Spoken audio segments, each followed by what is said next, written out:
And Mr. Ramachandran, you are now recognized for 5 minutes. Mr. Ramachandran. Chairwoman Maloney, Ranking Member Comer, and members of the committee, thank you for the opportunity to discuss this critical issue. In the last year, we have seen a number of techniques employed to undermine the will of the voters.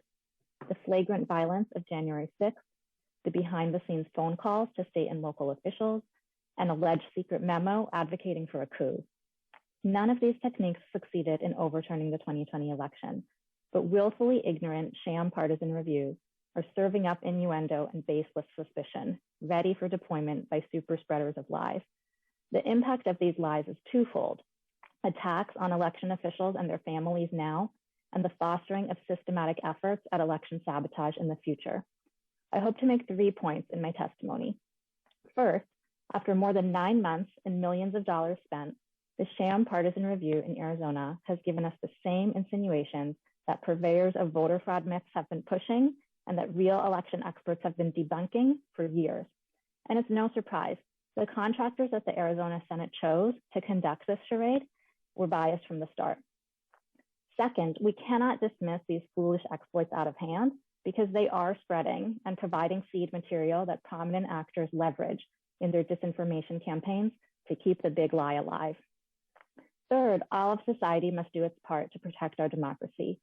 Congress can help by providing resources to help election officials defend against these attacks, and by passing legislation to protect election officials, workers, and voters.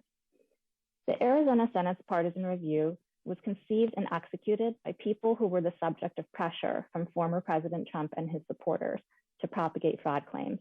From a state Senate meeting with Giuliani, to a call from Trump to Senate President Fan, to voicemails left with a Maricopa County supervisor who stood firm and did not call back, the pressure campaign did not let up.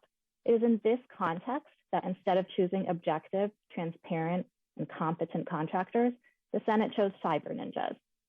Doug Logan, the CEO of Cyber Ninjas, has authored and apparently still stands by a memo to legislators chock full of debunked Stop the Steal conspiracy theories, including a viral claim against a former Dominion employee who had to go into hiding after a flood of harassment and threats. In addition to being biased, the Cyber Ninjas have resisted transparency about their procedures and for the press at every turn. There's also very little transparency about who is funding the review. What little information has been disclosed is troubling. Finally, the Cyber Ninjas were incompetent to perform any election review. The firm's top 3 findings are textbook examples of how purveyors of voter fraud misunderstand data. First, they ignored the birthday problem, a basic concept in probability. They looked for Arizona voters who shared a first, middle, and last name and birth year with another voter, and they found about 10,000 such matches. They then gave this finding the alarming title, Voters That Potentially Voted in Multiple Counties. But within groups of people who have a common name, such as Robert Smith, it is expected that some of them will share a birthday.